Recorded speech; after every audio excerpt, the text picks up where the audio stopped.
Good morning. So today we are going to discuss about two new measuring instrument, that is vernier caliper and screw gauge. So in our daily life we use meter scale for measuring lengths, that is the normal rulers we use for measuring the lengths. Generally they are calibrated in centimeter and millimeters. The smallest length which we can be measured by meter scale is called the least count. So usually this least count of a scale is 1 millimeter. So but generally we cannot measure the diameter, that is the outer diameter and the inner diameter of any spherical objects. Imagine I want to know the diameter of an orange. Will you be able to find out the diameter of an orange using a normal scale? No. So for such spherical objects we need an instrument called vernier caliper to find out the diameter, that is the outer diameter and the inner diameter of the hollow or spherical objects. So first we will see about vernier caliper. So this is the picture of vernier caliper. We'll move on to the description. So this vernier caliper consists of thin long steel scale. So can you see here, this is a long steel scale in centimeter and millimeter. So this is generally graduated in centimeter and millimeter. So this scale we call it as a main scale.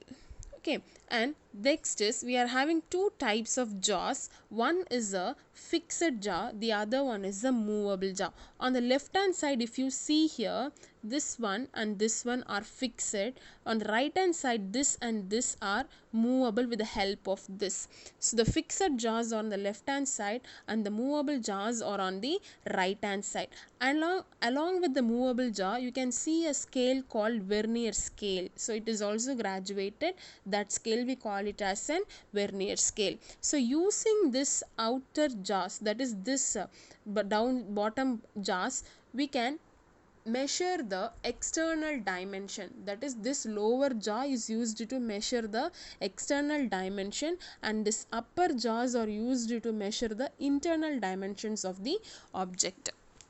Now we want to know about two things to understand the usage of vernier caliper.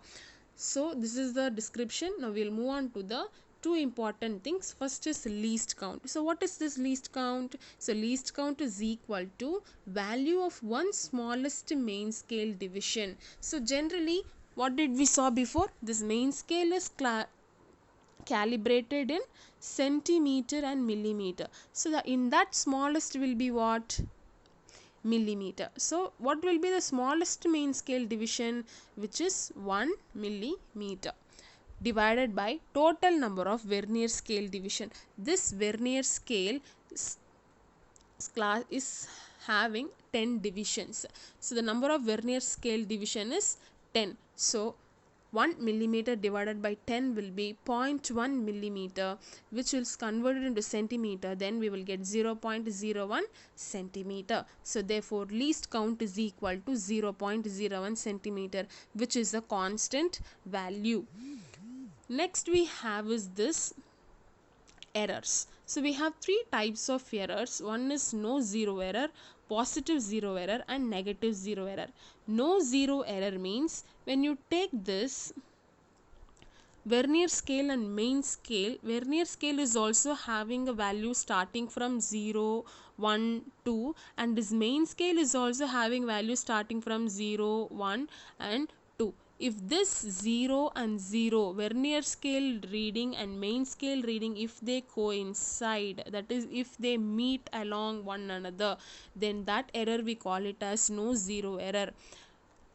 On the other case, this is the vernier scale and this is the main scale.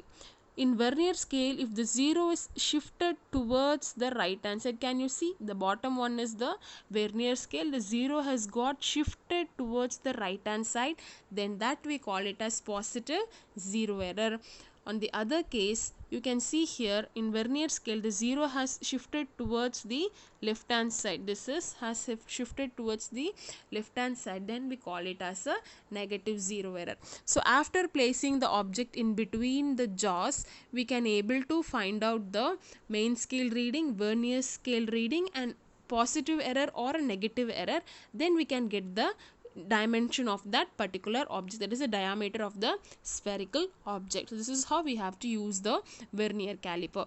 And next we are moving on to the screw gauge. So this screw gauge is an instrument which is used to find the diameter of thin wires, thin copper wires. You would have seen copper wire at home, and metallic plates, thin metallic plates. So description of this screw gauge is that the screw gauge is having a U-shaped metal frame. Can you see here 0 to 25 metal shaped U frame is here, a hollow cylinder. So this is a hollow cylinder which is attached to one end of the frame, and inside this hollow cylinder you can see a grooves like this. You can see a grooves cutting like this inside them. On the cylinder parallel to this axis, on the cylinder what is the axis? So this is the cylinder, so this is the axis. So parallel to this axis you can see a graduated scale, which is this is a graduated scale which is having in millimeters, which is having millimeter. So this scale we call it as a pitch scale. Okay, on the end of the screw it is attached to a sleeve. So this head sleeve, so you can see this is the screw, no? So this is the end part. On here you can see another scale reading, yes or no? Here you are having another scale reading which is having 100 divisions, and that scale we call it as an head scale. That scale we call it as an head scale. Next, the end of the screw has a plane surface. So this end of the screw which is having a plane surface, that is we call it as a spindle, and here we call this one, we call it as an anvil. That is, between this stud and the anvil you have to place your metallic plate or a object for which you want to find out the diameter. Next is just opposite, that is the screw head is provided with the ratchet. What is this? This is an ratchet. This is used to prevent the undue pressure. This is actually a safety measure unit. This is a safety measure unit to just to prevent the pressure. So which is this ratchet is used. Next we will move on to the same three important things here.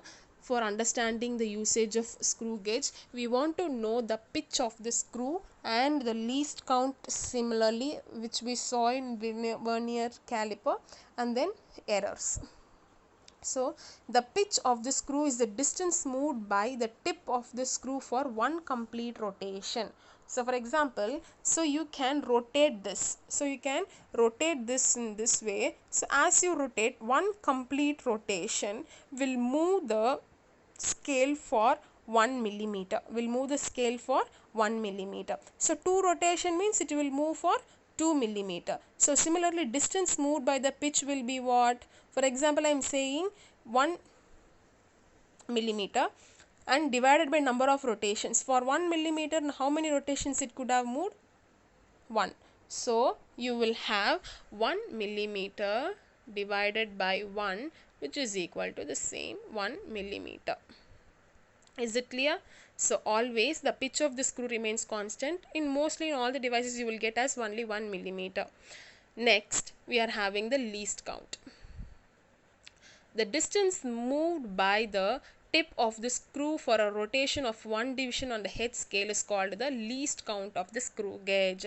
So least count is equal to value of one smallest pitch scale reading. One smallest pitch scale reading is what? That is 1, we calculated before, and total number of head scale division here is 100. So 1 divided by 100 will be 0.01 and millimeter. So this is the least count. And here also you have 3 types of errors while rotating that cylindrical part of the screw gauge.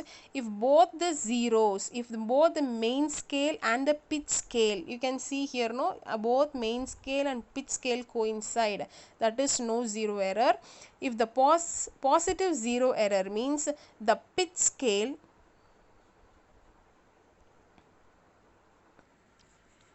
So if the zero of the head scale lies below the pitch scale. So head scale means this is the head scale. The bigger part will be the head scale. If it lies below the pitch scale, on the other side you are having no the 0, that is the pitch scale. So left hand side you are having the pitch scale, on right hand side you are having the head scale. If the 0 lies below the pitch scale, then we call it as a positive 0 error. On the same hand, if the 0 of the head scale lies above the pitch scale, then we call it as a, here you can see, negative 0 error.